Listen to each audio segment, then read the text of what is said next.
So let's talk about the white savior complex that plagues some black American women today.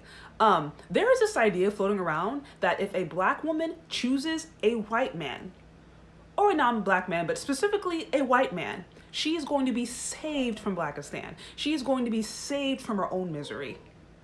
And the issue with this is that it encourages women to overlook potential red flags and character defects. Not to mention, it puts that person on a pedestal as if they're like some like savior or some god.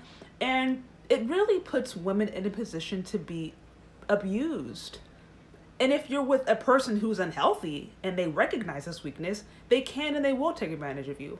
Or some men look at it and they just think it's weird because they're like, I'm just a human being. Like, why are you putting all this pressure on me? But either way, it's not healthy.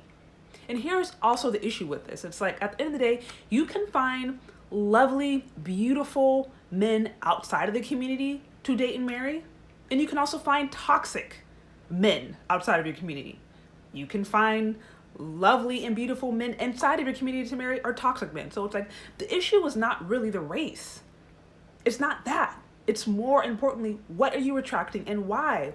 But if we create this culture or encourage this culture within women where instead of them being self-reflective, instead of them being introspective and looking inward and saying, okay, why do I continue to maybe attract certain kinds of men, or why do I find myself in abusive relationships? If we discourage those conversations, if we instead say, hey, men are the problem, therefore let me go just get a white guy, or let me just get a white savior who's going to save me from Blackistan. Wherever you go, there you are. And the trauma that you had when you were dating somebody inside of a community, you're going to carry that with you into another community.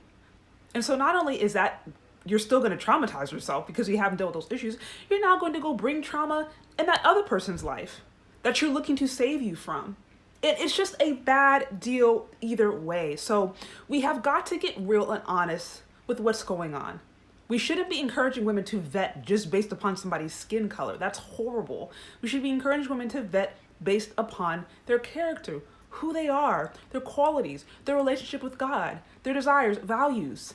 Because like I said, you will find beautiful and loving people in and outside of your community, and you're going to find dusty, disgusting people in and outside of your community.